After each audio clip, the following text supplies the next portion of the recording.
Welcome to the Driveway Beers podcast with Mike and Alex. Thank you for joining us, and we hope you enjoy the show. Please like, subscribe, comment, and share on any platform that you're listening on. All right, thank you for coming back. We appreciate you listening to the show. Thank you for sharing this with your friends, family. If you can, please share a link on your Facebook page. Let them know a friend of yours is, two friends of yours putting out a show every week. Maybe we can get a couple more people listening, and that'd be great. One of the things we want to talk about, NFL season's coming up. We're both NFL fans. Mm-hmm. And I've been known to like to place a wager or three during the season. And for all that know, Maryland's got the sports gambling in the casinos, but not online. But we wanted to talk about this with someone who knew more about the ins and outs of sports gambling, someone who's much better at sports gambling in general than either one of us. Because I know nothing, so I'm not even a casual gambler. So we wanted to bring in local legend, local fan favorite on 105.7 The Fan, Jeremy Conn. I want to thank you for coming on the show.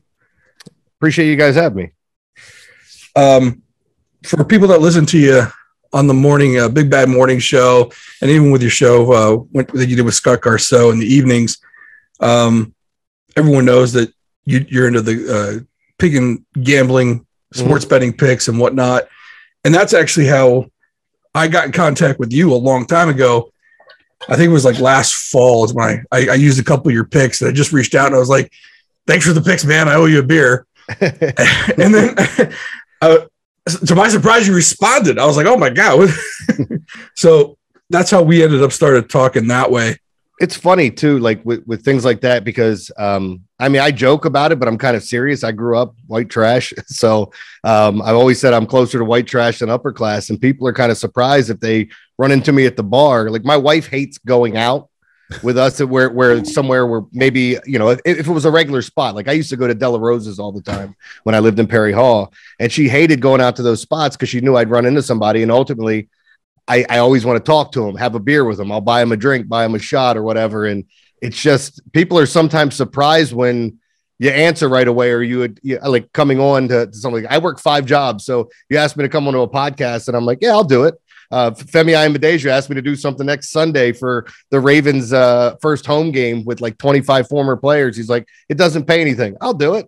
I'm just kind of, I have a problem saying no. It was kind of like one of my ex-girlfriends. So, so it works out though. I enjoy doing stuff like this. One thing we want to talk to you about was Maryland sports gambling in general.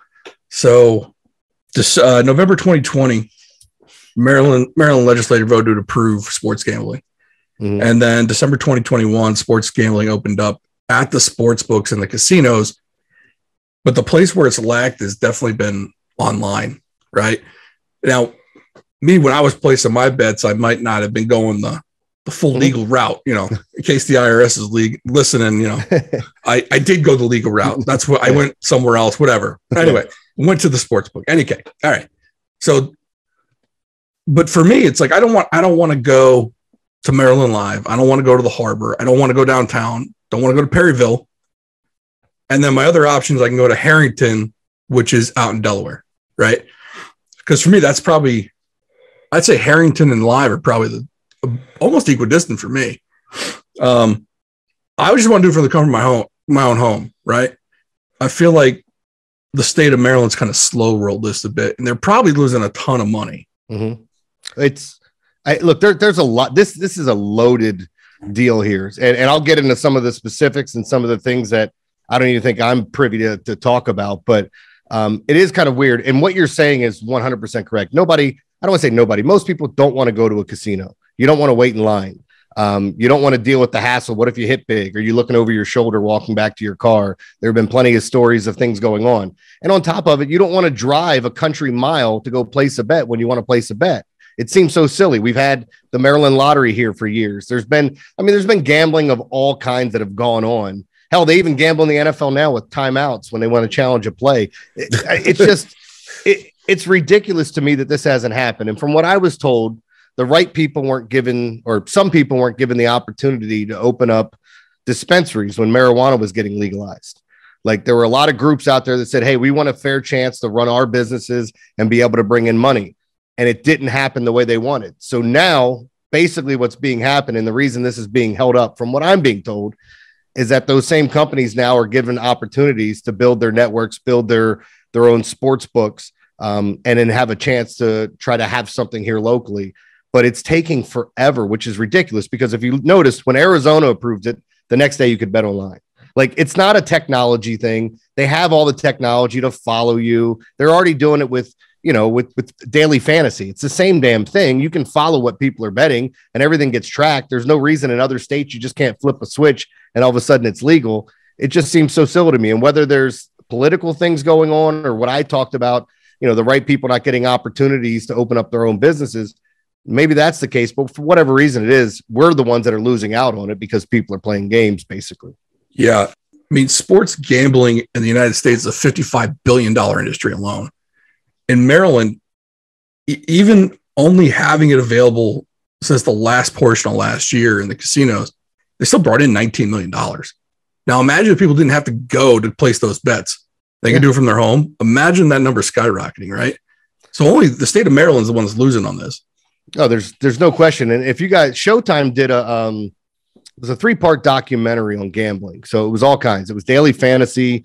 They had, I don't know if you guys are DFS players. You got Chipotle Addict and Big Papa Gates are two of the biggest, they're brothers. They're two of the biggest DFS players in the world, or they were. I mean, they still are. They're in that grouping. So they did a piece on that. They did legal sports books. Vegas, New Jersey was opening up. That's where Kelly in Vegas first kind of burst onto the scene. Krakenberger, like all these gamblers and guys that are, if you want to call them touts, people that are giving out their picks, they burst onto the scene there. And then they also talked to illegal sports books or illegal bookies.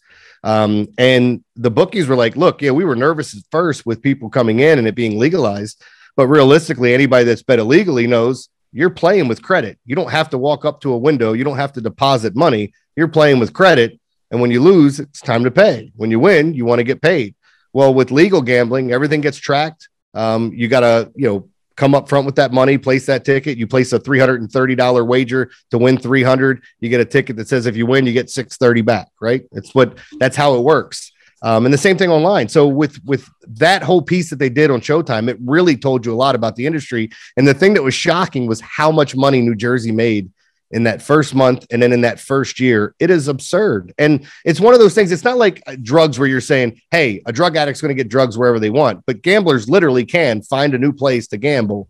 There's a reason why the government should be making money on this and it should be legal and people should feel safe doing it. Yeah, I'm sure people are worried about like the casual gambler. They start to realize that they've got whatever that is in that chemical in their brain that turns it into an addiction, right? Mm-hmm. I guess in general, it's an addiction thing. So it's like if they're not addicted to gambling right now, they might be addicted to something else. Yeah. But they're losing a lot of revenue. But like, I'm not a gambler and I don't have any problem with it. It's just, I don't do it. Mm-hmm. So, just like some people might not watch baseball, I don't gamble. But, if there was the ability to just place a bet from my phone or from a computer and it was an interesting game or wanted to spice it up a little bit, I might do that. So there's that untapped market. But then to say that I would become addicted to gambling or anyone, if that's the argument or a concern, I've always said, like, just because something's legal doesn't mean you're going to become a junkie. Yeah. And I think the gambling addicts are probably pretty established. I don't know if if a casual guy is going to bookie or something, right? Yeah, like a casual guy's like, man, I haven't been doing this for 43 years. I'm in. Like, this is my new high. I mean, it's possible, but I get mad when I lose our little goofy fantasy. What was the one that you did? Which one? The FanDuel one? Yeah, I stopped doing that because I was losing too much. Like, I'm done with this. we got a 12-person FanDuel league that we do. So in FanDuel you can set up these championship leagues.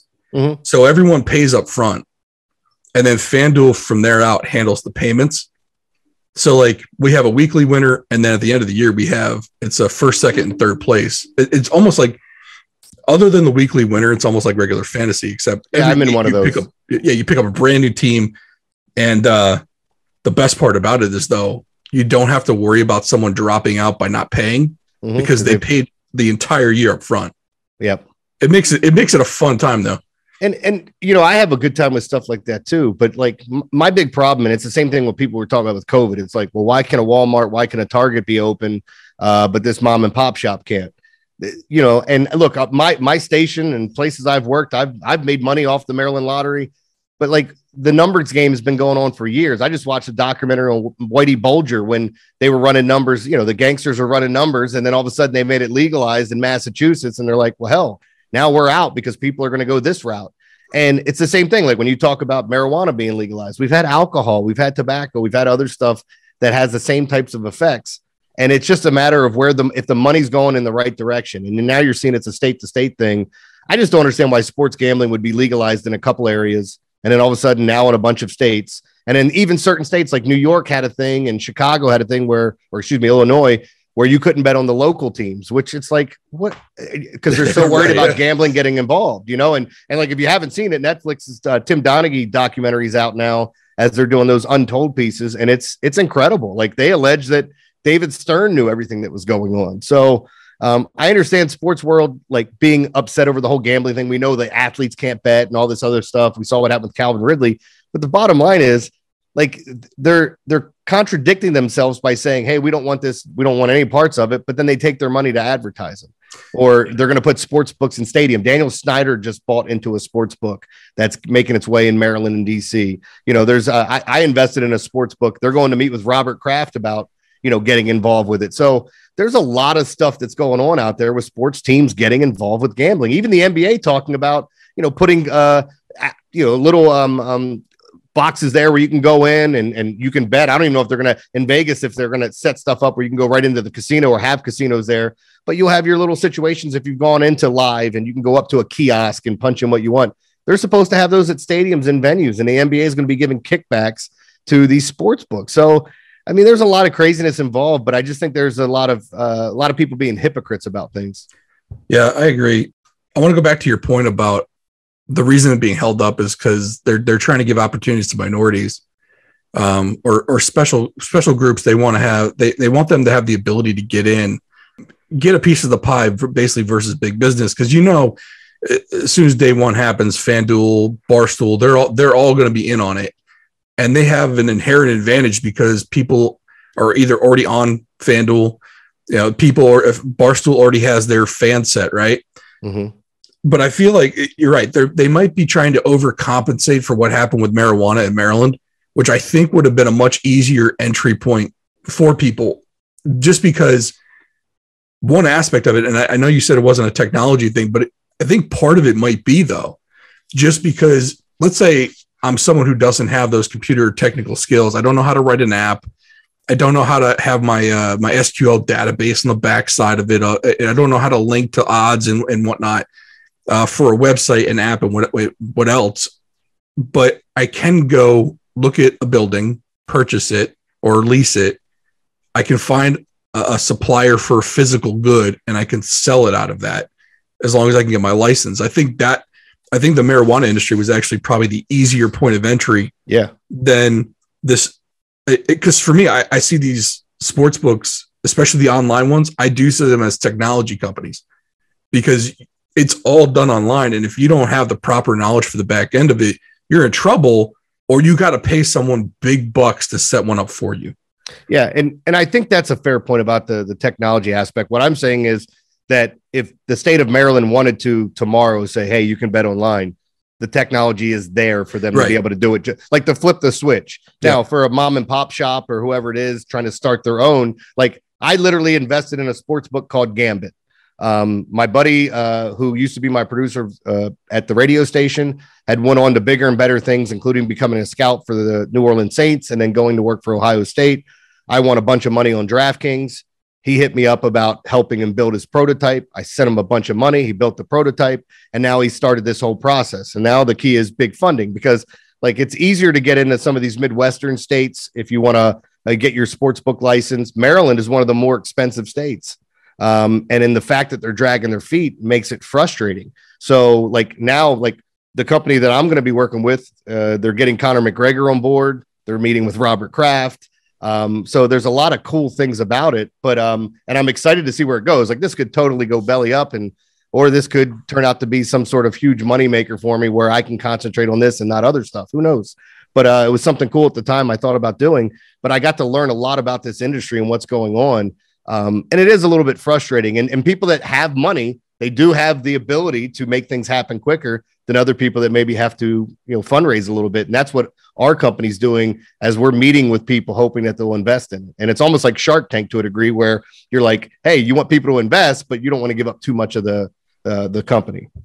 That's a great point. And hopefully they figure it out soon, because I think the way it's going along right now, Maryland's just losing the money.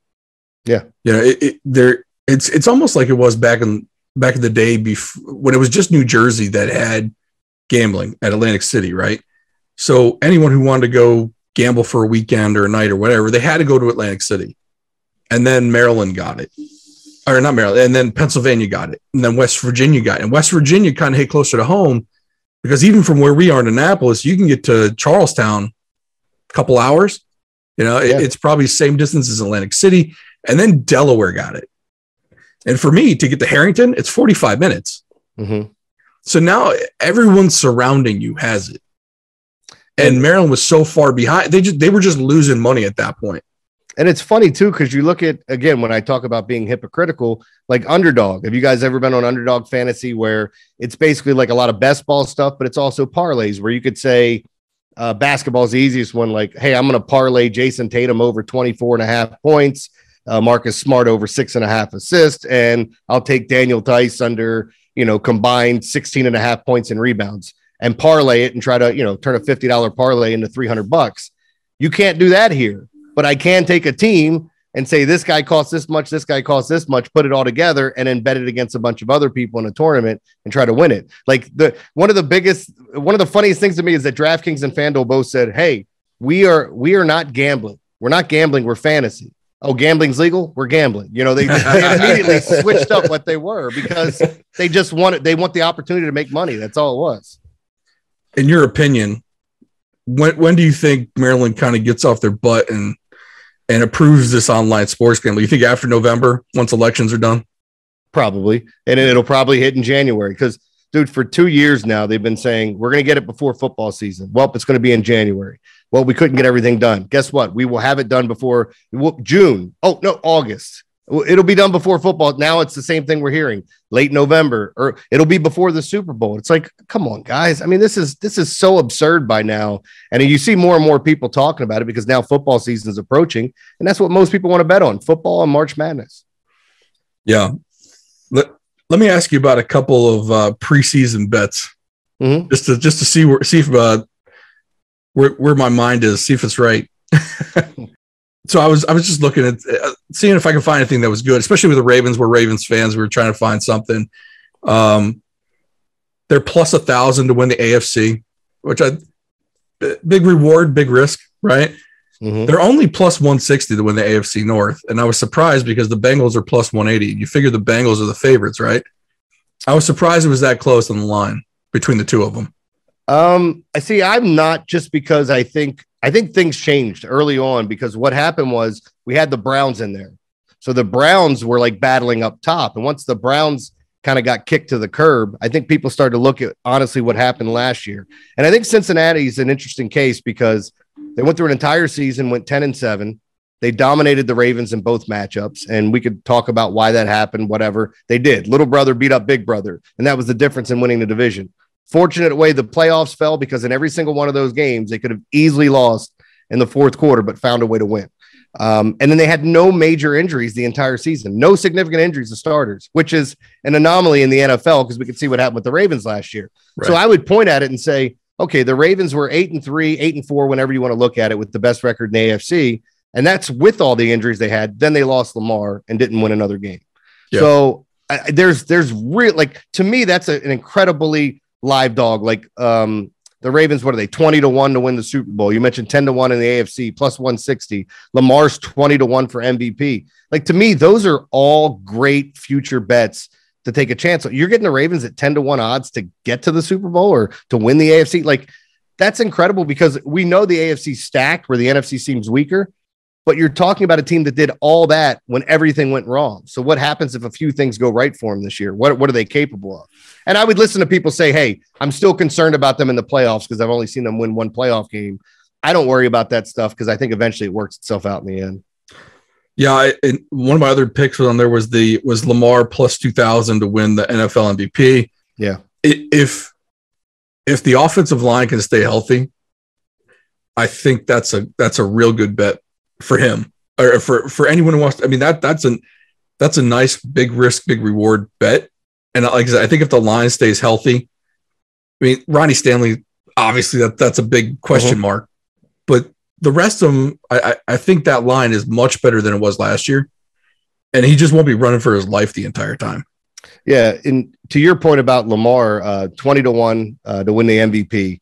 And I broke down the MVP stuff. So unless you're going Josh Allen, who's the favorite at roughly like 8-1, 7-1, somewhere in that range, which I think makes sense. And then you start looking at the other guys, the Pat Mahomes, which very capable, but remember, lost Tyreek Hill. So we'll see what they look like in the offense. I'm not concerned about him. He should be in the conversation. Then you start to take the Aaron Rodgers and Tom Brady's and look at what's going on. Tom Brady lost most of his offensive line. Hasn't played in the game yet, hasn't practiced all that much until just recently. Aaron Rodgers, the guy's off doing ayahuasca, talking about being on Percocets last year. Who knows? I mean, he's become a total hippie. Who knows what happens? But then you start to get in that range of guys like Dak Prescott and, even Trey Lance was an interesting one at like 40 or 50-1 if he's going to get an opportunity. Like there's some interesting numbers. And when you're going for future bets, you're not saying, oh yeah, this is definitely happening. You're saying, those odds are too good to pass up because if he gets there, I can sell that ticket or, if I hit it, it's going to be awesome. Like I'm going to have a ton of money and you hit one of those, it changes everything.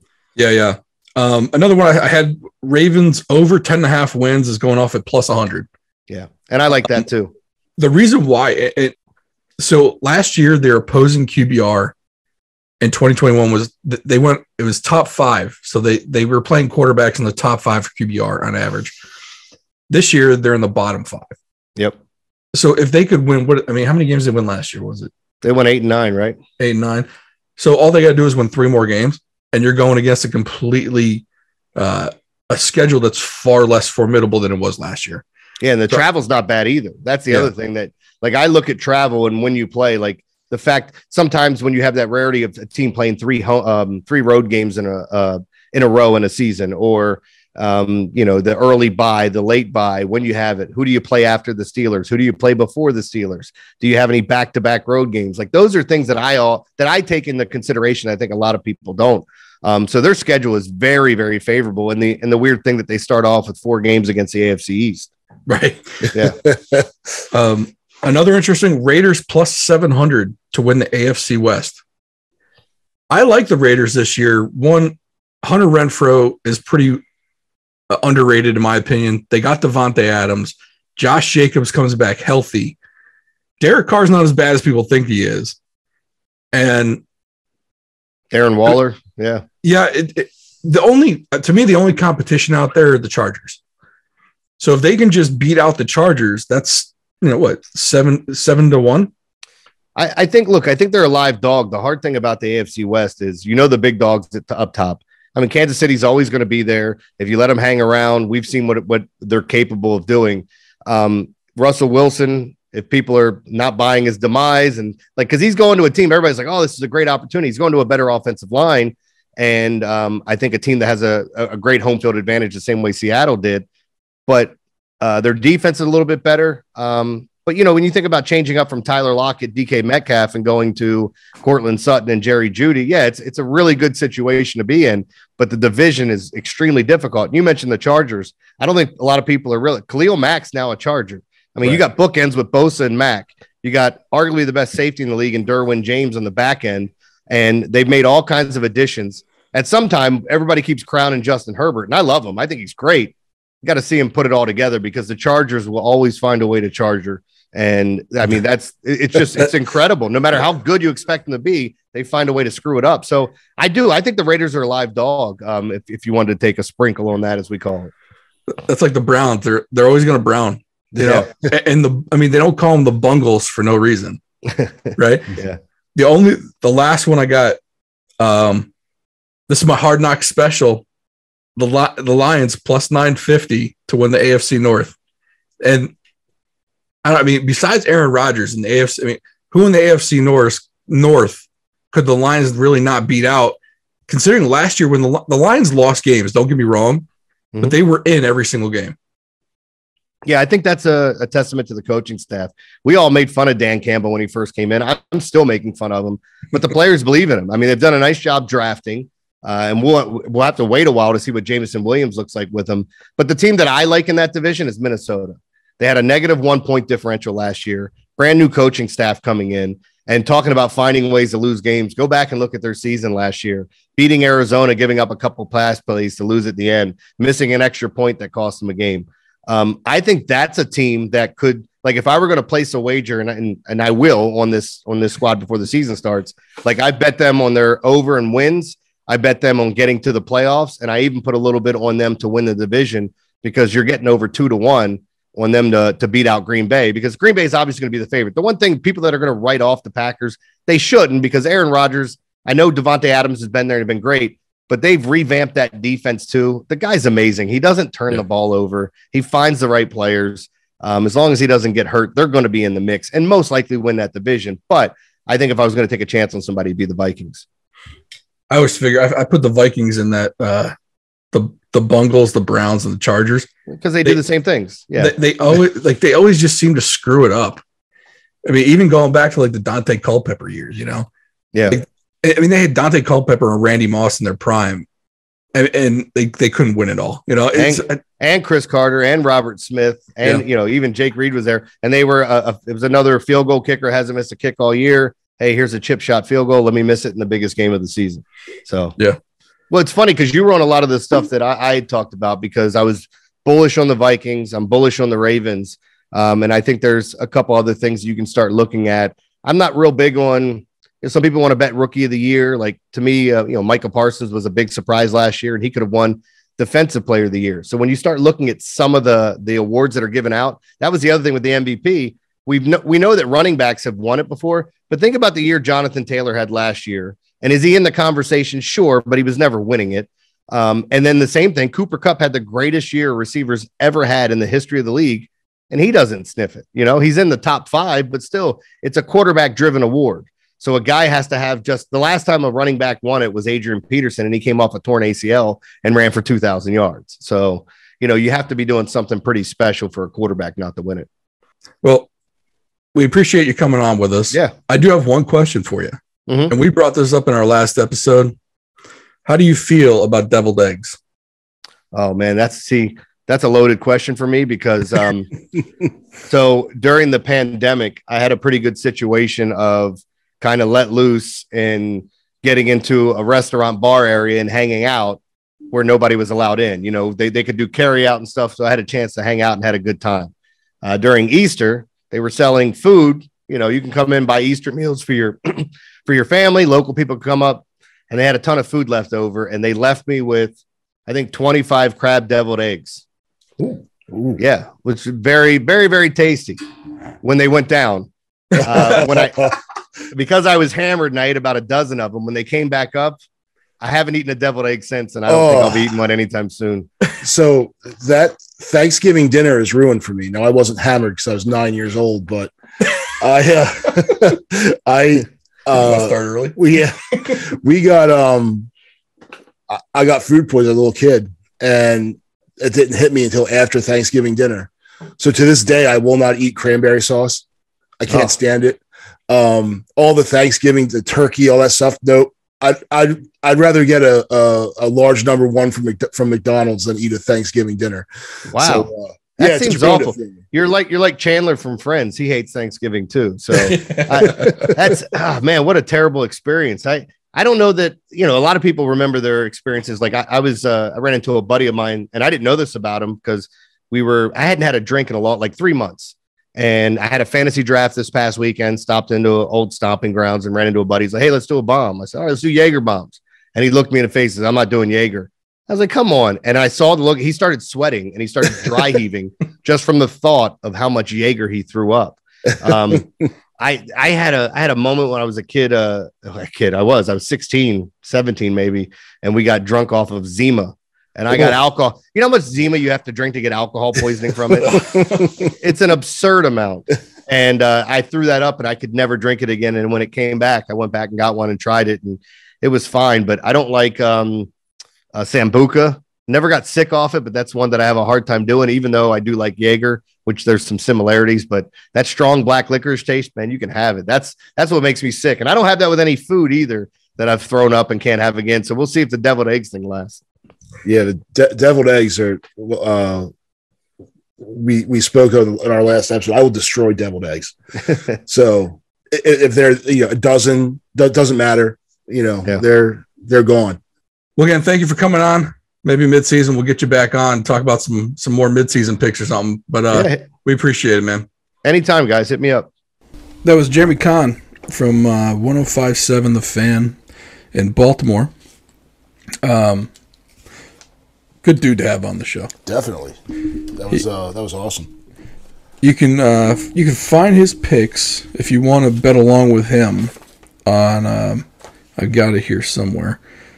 You can find his betting picks at, of course I don't have it right in front of me, pressboxonline.com/author/Jeremy-Conn CONN/sports picks.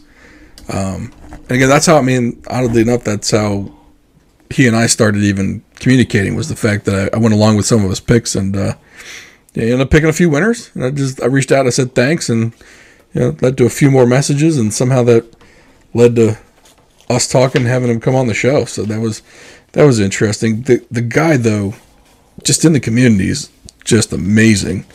For those that listen to 105.7 The Fan, he's on the Big Bad Morning Show in the morning. He used to be in the evening drive time with Scott Garceau, who's a Baltimore legend.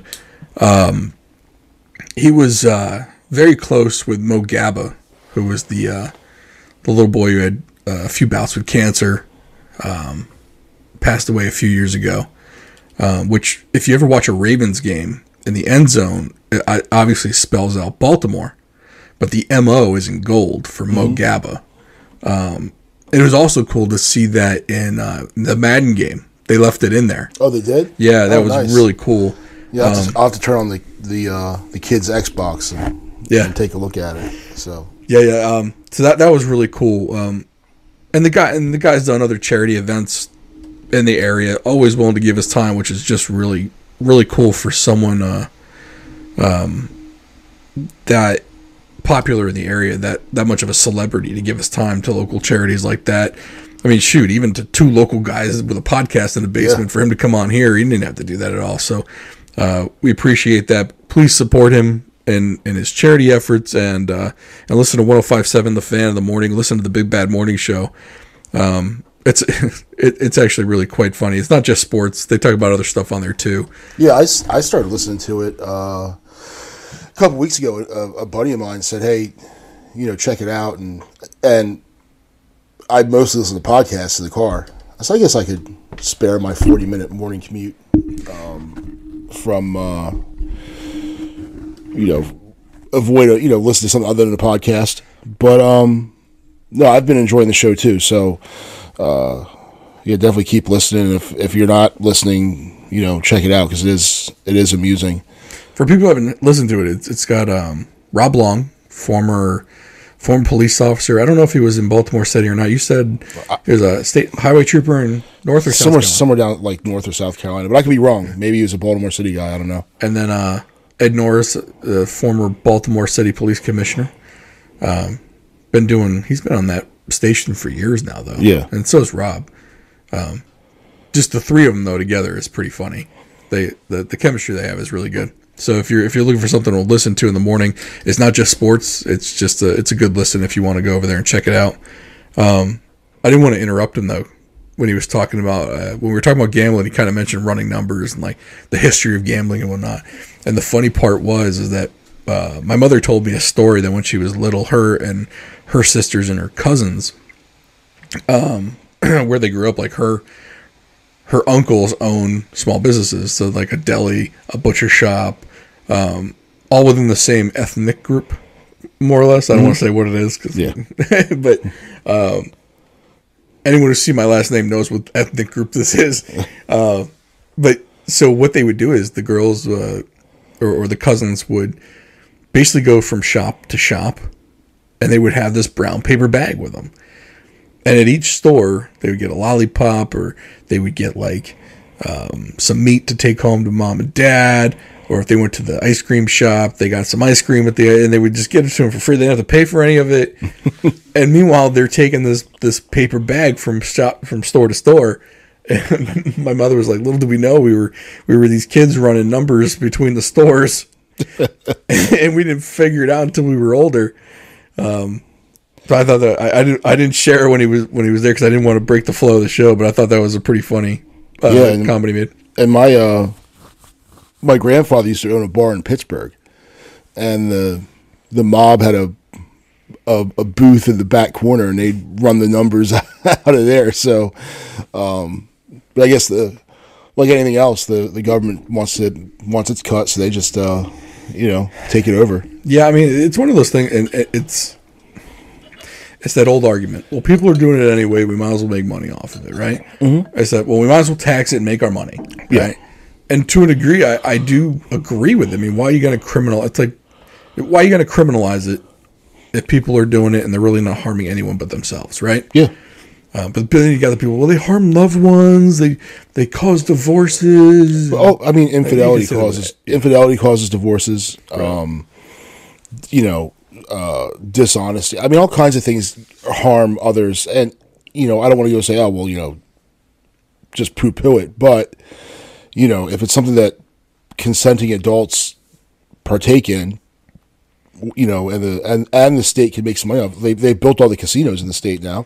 Yeah. So why not get into that side? I mean, I think D.C. has legalized online sports books. You're right. Yeah. Virginia, I think does. Yeah, everyone else is doing it. So, Maryland just needs to get its act together and do it. I don't see a reason why they shouldn't. Yeah, and I mean, you could even go as far back to like when we were talking about the Atlantic City days. I mean, think about how many millions Pennsylvania and Delaware were losing, and even parts of Maryland where Atlantic City was only an hour away, right? Oh yeah. I mean, they even built the expressway there, and they had like you could take a small Cessna from Philadelphia to Atlantic City. Yeah. And get there in no time flat. And then I remember when I lived in New York, casinos for Native American reservations was passed. Yep. And so they had casinos in the middle of nowhere, but people flocked to them. Right. Like I remember there was one out in Verona, which is out by Utica, New York. And I lived in Albany at the time, and on the reservation, you could gamble at 18. Yeah. And I'm pretty sure you could be. I think you can gamble. You can do lottery at 18 too, unless it's been changed. I don't remember that for a fact. But anyway, on the reservation, you could go at 18 and gamble. So like some of my college buddies and I, we go out play some blackjack or whatever, because it's the only place we can go. Right. And oh, by the way, you could get some tax-free cheap cigarettes and then sell them to the people, the smokers outside the club, just to make a buck. But they were pulling people from Syracuse, Rochester, Albany, like all the upstate, because they were located right off of I-90. Yep. And for anyone who doesn't know, I-90 cuts from Buffalo to Albany to Boston. So basically, from Albany, you just jumped on 90. A couple hours, you were there, and you were gambling. They even had a hotel there. You stayed the night. You didn't have to drive home. But so then they opened it, and then the rest of New York couldn't. So it's like people were still going to gamble, and they could gamble legally, but the state was missing out on all that revenue. Yeah. Yeah, well, I think that's, part of the big push for the, when they first built Maryland Live, and remember the whole no slots at the mall. Oh, yeah. The people that were against it. A lot of that was actually funded by the casino owners in Charleston, West Virginia, in Delaware, because they knew that if they had it here, why would at the time it was only slots. There were no table games. Well, then they realized how much money they're making from slots. They opened it up. Then they have Maryland Live. Then what's that? Horseshoe is one of them, isn't there? And then there's one like right near Camden Yards. So I think the one at Camden Yards is the Horseshoe. Okay. Live it's at the mall. Yep. The National Harbors MGM. Yeah, MGM. And then you've got Hollywood Casino up in Perryville. Mm-hmm. I know of those 4. If there's another one, I don't know about it. Yeah. But I mean, and I've been to 2 of those 4. Mm-hmm. I went up to Perryville. I actually went up there for a car auction. We didn't buy a car, and so of course, sitting there with a wad of cash. Yeah, why not? Let's go to the casino. Went for a couple hours and left, and then. But so I've been there, which it was a awful casino. Like it was just barren. Yeah. The nicest one is definitely MGM. That's the one I haven't been to. I've been to Live. Live's all right. Yeah. They're trying. You know, you can tell they're trying. Mm-hmm. It is weird though that it's at a mall. Yeah. It is. It's awkward. Like it's strange. Like it's weird. I'll go there to go to like, Bass Pro Shop, or we took the kids to that awful. What is it? The stupid thing where they ride the horses around in medieval times. Oh yeah.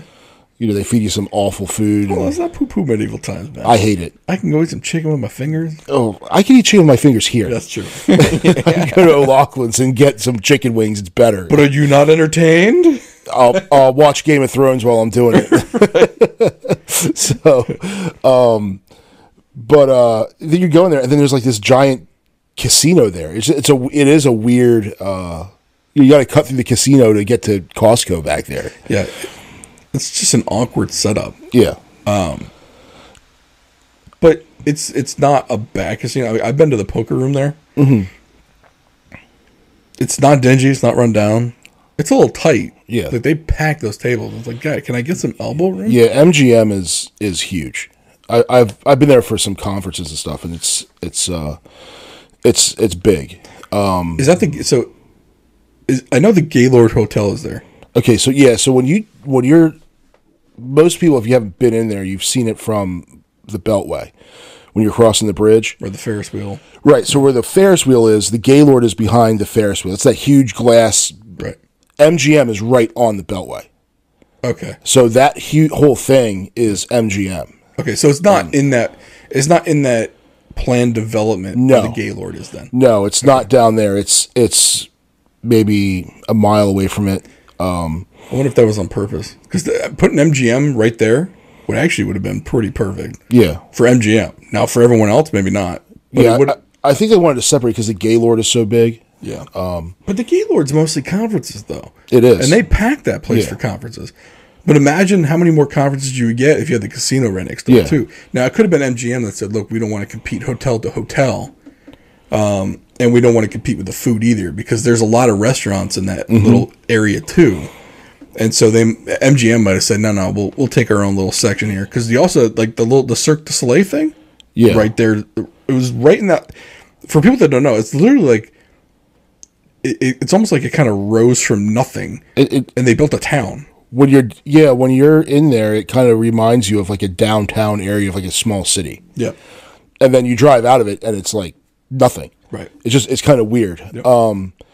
But the casino, I'd say you get the more Vegas experience, I guess, at MGM. No, I've never been to Las Vegas. A little classier, a little ritzier. Yeah, and then around the outside, like there's nice restaurants. Like Voltaggio Brothers had a restaurant there. Jose Andres had a restaurant there. So like celebrity type stuff. I don't know. I'm not a gambler, so and like I said when we were talking to Jeremy, like I'm not. I don't think anything wrong with it. I just don't do it. Right. I don't play basketball either. I don't think there's nothing wrong with basketball. Right. I'm not good at it. Maybe that's the reason I don't gamble, because I'm not good at it. Look, I place some bets. Am I a gambler? No. Yeah.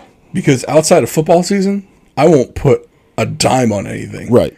Unless it's like a UFC fight. And that's only on a rare occasion I'll put money on that. And the funny thing is like, when I bet on the UFC fights, like there's a few of us that text during the fights, and we'll all be like, let's put some money on this huge underdog. So like we put, like when Juliana Pena fought, what was that lady? She was like the undisputed two weight class champion. I can't remember her name, which is sad. I should know this, but and she beat her, so she was a huge underdog and she won. Was that the Ronda Rousey one? No. Amanda Nunes. Okay. Amanda Nunes is who she beat, and this is probably about a year ago. And so, like, we took a flyer and I put like $50 down on it, but I think I won like $220 because she was such a huge underdog. But I only did it because like 3 or 4 other guys were like, "Yeah, let's go do it. We're going to go in together." So it's like, now you're on a team, and then when your team won, it was great, right? Yeah. But no, outside of that, it's for me, it's the NFL. And I'll put like maybe a bet or 2 a week. I guess it could spice the game up a bit. It does. Like that stupid, say the Ravens are playing, some awful team, and it's like they're killing them, or maybe it's not even a Ravens game because it's the Browns and the Commanders. Right. It's just good. It's just a dumpster fire versus a dumpster fire, and you're like, okay, who cares?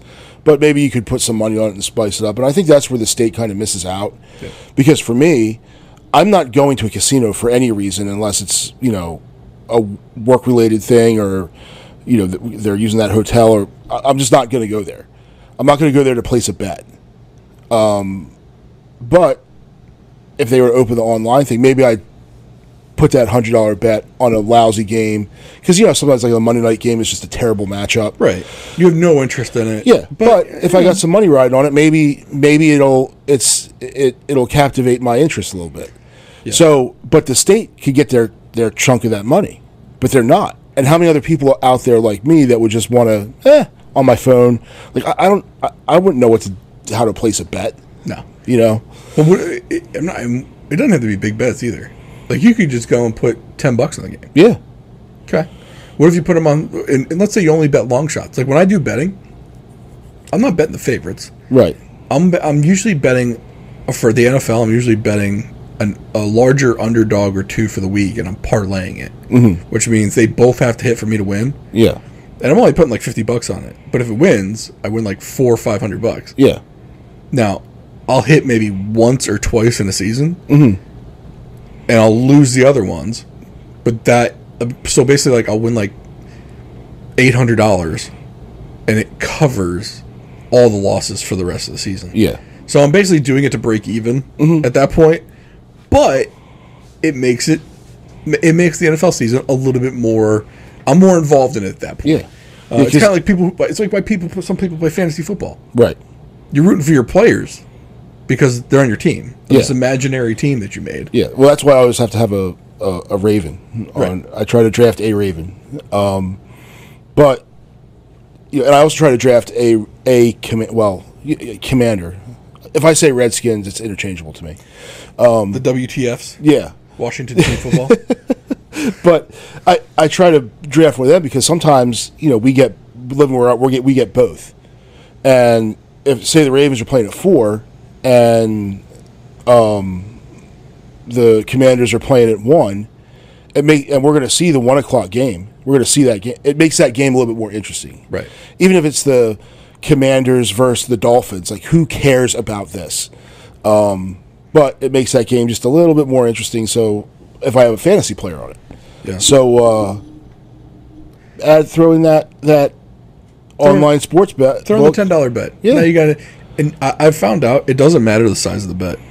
It still gets your interest. Whether you put 5 or 100, you're into it for whatever reason. It's kind of like when I used to play poker, and it didn't matter if the white chip was a penny or $1. Yeah. I still treated them the same. Mm-hmm. Now, if that $1 is now 10 or 20, sure, it might be a little bit different. Yeah, I'm not even buying into that game. Right. Yeah, right. And that's the thing. I'm not there anyway. That's not my game. That's not my scene. But yeah, you treat the penny like the $1. It's still low stakes, but you treat it the same in your mind. Because I tried to. So when we went on vacation, we were going to teach the kids how to play poker. Now, I'm terrible, but my father-in-law, he's good at it. And my wife is actually pretty good at it too.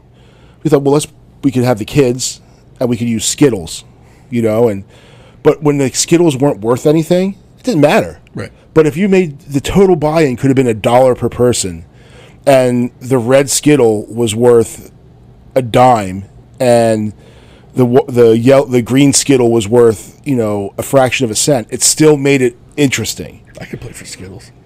I love Skittles. I look, man, that'd be worth it for. Well, you don't got to assign any value to it. Yeah, but the kids, we just ate the Skittles. That did play. They're just looking like, can I eat this now? Yeah. Well, you're not gonna have anything to bet with next hand. You're out of the game. Yeah, you can't win more Skittles, right? If you eat all your Skittles. But I'd use. I do the same thing with like peanut butter M&Ms too. I love peanut butter M&Ms. Can you imagine if the kid was like, instead of, I'm gonna bet you 2 Skittles and raise you a Twix. Who brought the Twix into this game? Right, that's too rich for my blood. But no, and then the thing is, my middle son would just eat all of his like, hey, are you in? Hey, you gotta ante up, dude. Mouth just full of. Or he'd be like, wait a minute, I gotta put. I could possibly lose some of this. Yeah, no, I'm good with what I got. Just leaves. I'm gonna go over there, away from all you savages trying to take my Skittles. But yeah, no, I think it makes it more interesting. So hopefully the state. But then it's like, then what does the state do with the money? Because initially the whole slots at the mall thing was to pay for teachers. It was all supposed to go to education. Did it? And nope. Nope. Just like, I don't know where the mental gymnastics comes from for some of the people to be like, oh, well, we said this to get it approved, but we're not going to put it all there. We're going to take some over here and a little more next year and a little more next year and a little more. Well, we don't have enough money to pay for roads. Don't you want good roads? They always present it in a way that like you can't make the argument against them, right? Because like, well, we need roads, and the truth is, yes, we need roads, but this money was supposed to be earmarked for education. Do something else to pay for the roads. Yeah, and you're just shortchanging the education in the state, and because you couldn't think of, or because you wouldn't make the difficult decision to fund the roads, right? Like turning. Like, and eventually they're doing it with like the 95 express lanes. Now Virginia's been doing this for a while, and those express lanes, they what's the word I'm looking for? They have multiple purposes. One, you're adding lanes, but 2, you're getting people to pay that want to go faster. Yeah. But while you're doing that, you're getting them to go in those lanes and freeing up space in the regular lanes for people that aren't paying. And then also the hot lanes are also, for high occupancy. So you're getting more. Hey, if you want to ride, you can ride in these hot lanes for free. You just got to have more than 2 people in your car, whatever number they set it at. So now you've got those cars off the road too. So I just listened to a podcast, a YouTube video about that. It just kind of, I don't know how it got in my feed, but I went. It was basically like why I-4 in Orlando got better. Now, it's still a crapshoot because they haven't finished it yet. But they put the hot lanes going directly through Orlando. Okay. And now, initially, like you said, it was supposed to be HOV. And so somehow he got into talking about HOV lanes across the country and how a lot of departments of transportation are actually doing away completely with HOV lanes because they found it didn't get enough people to carpool. Thank you. Jeez, I couldn't figure out the word. So what they're doing is the HOV lanes that they had, they're turning them into those hot lanes to earn revenue off of them. Yeah, which is then in turn, it's like the opposite. Like people aren't driving less or driving with more people. So you still have to fix the roads as often as you did because you didn't get the cars off the road. Yeah. So we might as well charge people that want to get to their destination quicker. And maybe and that model is raising enough money for them to maintain these roads now. And they've kind of quelled the backlash because they still have the free option. Yeah. But they also have the pay option. Well, I'll tell you. So I've driven, my mom and dad used to live in the Outer Banks. So in order to get down there, you take 95 south through Virginia. and now we go to Wilmington, North Carolina a lot. So again, 95 south through Virginia, and I've gotten on there and seen it, and I'm like, I'll pay $50, and you'll see that because they changed the toll based on how congested it is, to discourage people from getting in it. But then if you are going to get it, it's a perfect like supply and demand. Like there's plenty of demand. Let's see how high we can charge. Oh, $47 to your 3 exits. I'm doing it. Yeah. And now they're extending them even further south. I think they're trying to get them down to Fredericksburg. So when we went down to Williamsburg, and I think we went in April this year, we went for spring break to go camp. So we had the RV. Yeah. And we knew 95 was going to be awful. Like every time we've taken 95 south, it's been just a horror show for traffic. Mm-hmm. And basically, for anyone who doesn't live in the area, 95 from DC to Richmond was always under construction. Always just jammed with commuters from DC who, yes, commuted from Richmond to go to work in DC and didn't take the VRE. They weren't taking the train. They weren't carpooling. They were just jamming 95. So then a few years back, I'd say 10, 15 years back, they started with the Woodrow Wilson Bridge, expanded the capacity there on 495, and then they started doing work on expanding 95, but they added those hot lanes. Now, they have 2 lanes going right down the middle of the north and southbound lanes, and they alternate it. Mm-hmm. So in the morning, the northbound lanes are hot, and going in the afternoon, the southbound lanes are hot. Yep. They've got a 2-hour period where they're not even, like, that's when the changeover is. Yep. It's either an hour or 2 hours in the middle of the day, so like 12 to 1, and then 12 to 1, midnight to 1 a.m. That's when they change it over. So for us, we were in the RV, we went down, and we got in those hot lanes. I think it cost me $3 to skip all that traffic. Oh yeah, yeah. You could have charged me $15, and I would have paid it happily. Oh yeah, yeah. So the last time we went down, it was congested going south, but it was in the morning, and it was a Saturday. Or was this? No, it was a Sunday. I'm sorry. So they hadn't switched it, but southbound was a parking lot. Yeah. And I'm watching northbound traffic because they had the lane still set for northbound. I'm just watching these people cruise, and I'm like, F you. Yeah. But they're going the other way. So right. I couldn't jump in there. So, yeah, that whole setup, but that area is a traffic disaster. Yeah.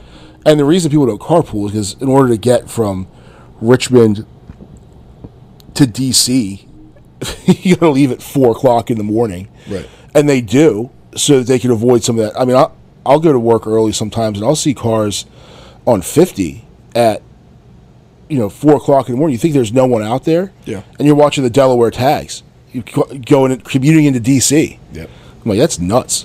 So, and the weird thing is, Virginia had a very good commuter system. They had in DC they have what they called slug lines. Mm-hmm. So essentially, what it was, there was I think 3 or 4 pickup spots along in DC, and people driving through Virginia, you could pick up a stranger. It was almost like the Uber honor system for the most part. So let's say I drove in, but I wanted to use the Virginia HOV lanes. I could go to a designated spot, and there's a line of people. They get in your back seat, and now you can use the HOV lanes. Yeah. You just got to drop them off at another designated spot in Virginia, which is generally right off of 95. Yeah. They generally, those people stopped at like a park and ride, but it doesn't cost them anything. Yeah. So like they just get a free ride to work, and the other person gets to use the HOV lanes. Yeah, because 66 coming in from Fairfax is awful, and they drive on the shoulders. Yeah.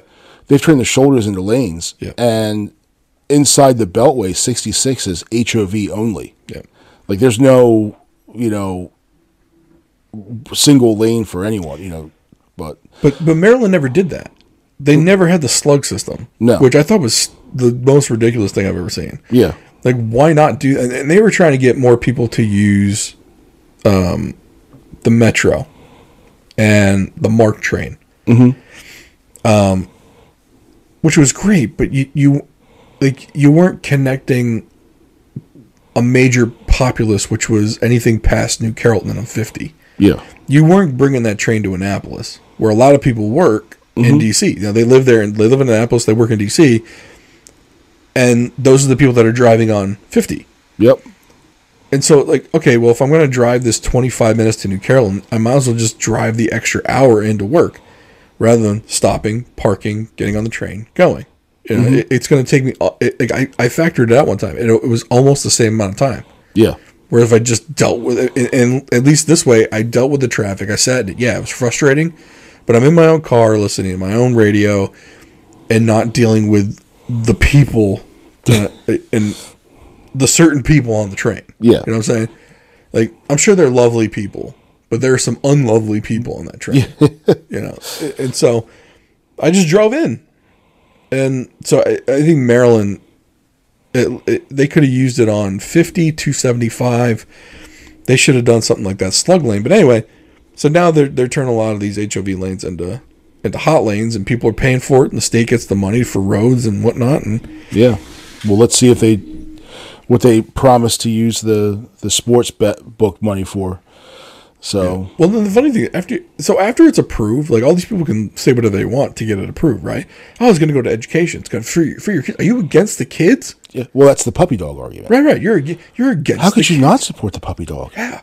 So you just throw more money at it, and then you have a school system like, you know, the city of Baltimore, right, that spends more money per student than any other school system in the state, and generates the worst results. Well, never mind the state. They're top 5 in the country. Yeah, and they can't pass a kid. Right.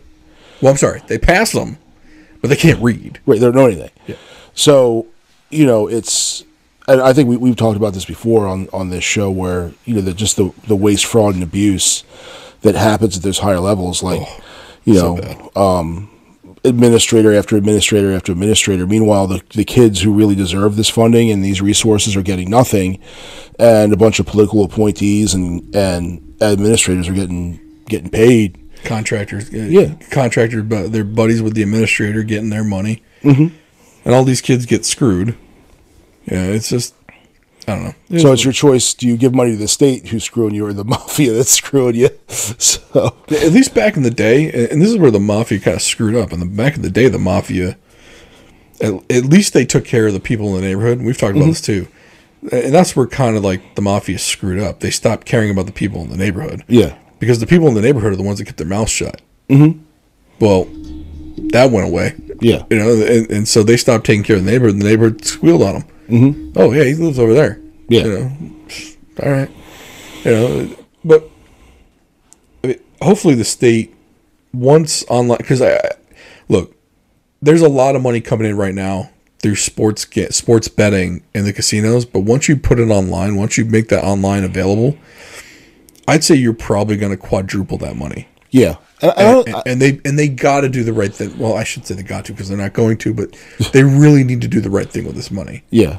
And I don't think the casinos will get hurt, because I think people that like to go to casinos are going to go to casinos anyway. Well, or up your game in the casino. Like, if you go to Harrington, we were talking about Harrington with Jeremy, and one of the reasons why I like going to Harrington, it wasn't because the casino was great, and the poker room was small, so it wasn't like I was going there for that. Now, they did have a little bit of a horse track, if you like if you like the ponies, but they had their sports book had a nice restaurant in it with good food, nice comfortable seats, a wall full of TVs.